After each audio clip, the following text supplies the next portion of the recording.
സഹോദരങ്ങളെ, നമ്മുടെ പാരൻസ് മരിക്കുന്ന സമയത്താണ് നമുക്ക് ബോധ്യം വരിക അവരുടെ നഷ്ടത്തിൻ്റെ വലിപ്പം, അവരുടെ നഷ്ടത്തിൻ്റെ ആഴവും പരപ്പും അപ്പോഴാണ് നമുക്ക് തിരിച്ചറിയുക. സഹോദരങ്ങളെ, എൻ്റെ പ്രിയപ്പെട്ട ഒരു സഹോദരൻ്റെ പെങ്ങള് മരിച്ച സമയത്ത് ഞാൻ ഇപ്പോഴും ഓർക്കുന്ന അതാണ്. സഹോദരി മരിച്ചു, 37 വയസ്സേ ഉള്ളൂ, 3 മക്കളുണ്ട്. ക്യാൻസർ എന്ന് പറയുന്ന മാരകമായ രോഗം ബാധിച്ചാണ് മരിച്ചത്. ആ മയ്യത്ത് ആ വീട്ടിൻ്റെ ഉള്ളിൽ നിന്ന് നിസ്കാരം കഴിഞ്ഞ് പുറത്തു കൊണ്ടുപോകണം, പള്ളിയിലേക്ക് കൊണ്ടുവന്ന സമയത്താണ് വീട്ടിൻ്റെ ഉള്ളിൽ നിന്ന് പറയുന്നത്, ചെറിയ മക്കളല്ലേ, ഇന്നലെ രാത്രി കണ്ടതാണ് ഉമ്മാനെ, മയ്യത്ത് കൊണ്ടുവല്ല, ആ മക്കളൊന്ന് കണ്ടോട്ടെ. സഹോദരങ്ങളെ, 3, 15, 17, 5 വയസ്സുള്ള 3 മക്കൾ. ആ 3 മക്കളെയും കൊണ്ടുവന്നു. 2 ആൺകുട്ടികളും ഉമ്മാൻ്റെ മയ്യത്തിൻ്റെ 3 കെട്ടുകൾ കെട്ടിയ കെട്ടുകൾ മയിച്ചു കൊടുത്തു, മുഖം തുറന്നിട്ട് കൊടുത്തു. മക്കൾ 3 പേരും 2 പേരും അവിടെ മുട്ടുകുത്തിയിരുന്ന് പായയിൽ കടത്തിയിരിക്കുന്ന മയ്യത്തിലേക്ക് നെറ്റിത്തടം വെച്ച് ആ നെറ്റിത്തടത്തിൽ മുത്തം വെക്കുകയാണ് 2 ആൺകുട്ടികളും. പിന്നെ കൊണ്ടുവന്നത് 5 വയസ്സുള്ള ചെറിയ മോളെയാണ്. ആ ചെറിയ മോളെ ഉമ്മാൻ്റെ മയ്യത്തിൻ്റെ അടുത്തേക്ക് കൊണ്ടുവന്നിരുത്തിയപ്പോൾ ആ പൊന്നുമോൾ എന്താ ചെയ്തെന്നറിയോ സഹോദരങ്ങളെ? ആ ഉമ്മാൻ്റെ മയ്യത്ത് കെട്ടിപ്പിടിച്ചിട്ട് കരയാൻ. എന്നിട്ട് ചോദിക്കാൻ, എൻ്റെ ഉമ്മച്ചീനെ എങ്ങോട്ടാണ് നിങ്ങൾ കൊണ്ടുപോകുന്നത്? ഞാൻ ആരുടെ അടുത്താണ് ഞാൻ കിടന്നുറങ്ങാൻ? അവളൊന്ന് ആലോചിച്ച് നോക്ക്. അതാണ് ഞാൻ പറഞ്ഞത്, നഷ്ടപ്പെടുമ്പോഴേ വില അറിയുള്ളൂ. നഷ്ടപ്പെടുമ്പം വില അറിയും. വീട്ടിലേക്ക് കയറി ചെല്ലുമ്പോൾ ഉമ്മ എൻ്റെ ഡ്രസ്സ് എവിടെ, എൻ്റെ ബെൽറ്റ് എവിടെ, എൻ്റെ ടേബ് എവിടെ, എൻ്റെ ചാർജർ എവിടെ?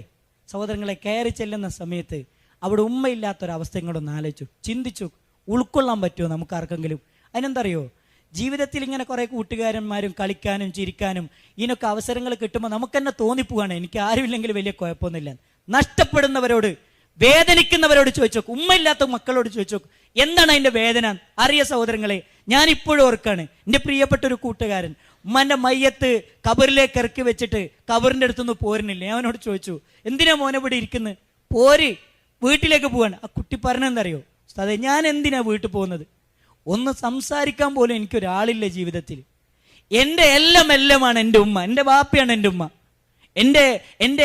എൻ്റെ ഫ്രണ്ടാണ് എൻ്റെ ഉമ്മ, എൻ്റെ മദറാണ് എൻ്റെ ഉമ്മ, എൻ്റെ എല്ലാമാണ് എൻ്റെ ഉമ്മ. വീട്ടിലേക്ക് കയറി ചെല്ലുമ്പോൾ ഒന്ന് സ്നേഹത്തോടെ ഒന്ന് തലോടാൻ, ഒന്ന് മാറിലേക്ക് ചേർത്ത് പിടിക്കാൻ, ഒന്ന് നെറ്റിത്തടത്തിൽ ഒരു മുത്തം വെക്കാൻ ഒരു ഉമ്മയില്ലാത്ത വീട്ടിലേക്ക് ഞാൻ എങ്ങനെ കയറിപ്പോകും എന്ന് ചോദിച്ച ആ കുട്ടിയോട് എനിക്ക് പറയാൻ മറുപടി ഉണ്ടായിരുന്നില്ല. പ്രിയപ്പെട്ട മക്കളെ, മരിക്കുന്നതിന് മുമ്പ് മനസ്സിലായിക്കോളി, ഒരിക്കലും അവരുടെ കണ്ണ് നിറയരുത്. അവരുടെ അഭിമാനത്തിന് ക്ഷതം സംഭവിക്കുന്ന ഒന്നും നമ്മൾ ചെയ്യരുത്. നിങ്ങൾ അറിയോ എന്താ നമ്മുടെ നാടിന്റെ സ്ഥിതി? കഞ്ചാവിന്റെ കേസിൽ പിടിക്കപ്പെട്ടിട്ട് രാത്രി 12 മണിക്കും 1 മണിക്കുമാണ് വാപ്പാനെ ഉമ്മാനെ എവിടത്തേക്ക് പോലീസ് സ്റ്റേഷനിലേക്ക് വിളിപ്പിക്കുന്നത്. ആ വാപ്പാന്റെ അഭിമാനത്തിന് ക്ഷതം വരുത്തുന്ന ഒരു പണിയും പ്രിയപ്പെട്ടവരെ, എൻ്റെ അനിയന്മാരെ, നിങ്ങൾ ചെയ്യരുത്, ദയവ് വിചാരിച്ച് ചെയ്യരുത്. ആ ഉമ്മാന്റെ മനസ്സ് നൊന്നിട്ട്, വാപ്പാന്റെ മനസ്സ് നൊന്നിട്ട്, ഏതെങ്കിലും ഒരു വാപ്പ, ഏതെങ്കിലും ഒരു ഉമ്മ മനസ്സ് നൊന്ത് കണ്ണിന്ന് കണ്ണീര് വന്നുകൊണ്ട് ദുആ ചെയ്താൽ അല്ലാഹ് പറയാൻ, തട്ടിക്കളയൂല പ്രാർത്ഥന, അല്ലാഹ് സ്വീകരിക്കും. അതുകൊണ്ട് പ്രിയപ്പെട്ടവരെ, അനിയന്മാരെ, വല്ലതും ചെയ്തു പോയിട്ടുണ്ടെങ്കിൽ വിനയത്തിന്റെ ഭാഷയിൽ, ഹൃദയത്തിന്റെ ഭാഷയിൽ ഇന്ന് വിളിക്കണം. നിങ്ങൾ മനോട് പറയണം, ഉമ്മച്ചിയെ, വാപ്പച്ചിയെ, ഇങ്ങനെയൊക്കെ ചെയ്തു പോയിട്ടുണ്ട്, ഞാൻ ഇങ്ങനെയൊക്കെ നിങ്ങളോട് പറഞ്ഞു പോയിട്ടുണ്ട്, ഉമ്മച്ചിയെ പുറത്തു തരണം. നിങ്ങളുടെ തൃപ്തിയിലാണ് അള്ളാഹുവിന്റെ തൃപ്തി, നിങ്ങളുടെ കോപത്തിലാണ് അള്ളാഹുവിന്റെ കോപം. ഉമ്മച്ചിയെ, നിങ്ങളുടെ തൃപ്തി എനിക്ക് വേണം, എങ്കിലേ എനിക്ക് റബ്ബിന്റെ തൃപ്തി കിട്ടുള്ളൂ. നിങ്ങളുടെ പ്രാർത്ഥന എനിക്ക് വേണം.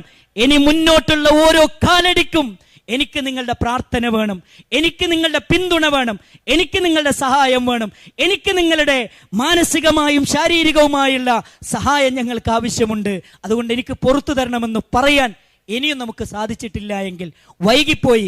റബ്ബിർഹംഹുമാ കമാ റബ്ബയാനി സഗീറ. മരണപ്പെട്ട മാതാപിതാക്കൾക്ക് വേണ്ടി നമ്മൾ നിസ്കരിക്കണം, അവർക്ക് വേണ്ടി പൊറുക്കലിനെ തേടണം, അവരുടെ കരാറുകൾ നമ്മൾ പാലിക്കണം. അതേപോലെ തന്നെ അവർ മുഖേനയുള്ള സുഹൃത്തുക്കളെയും ബന്ധങ്ങളെയും നിലനിർത്താൻ നമുക്ക് കഴിയണം. അല്ലാഹു സുബ്ഹാനഹു വ തആല അതിന് തൗഫീക്ക് നൽകി അനുഗ്രഹിക്കുമാറാകട്ടെ.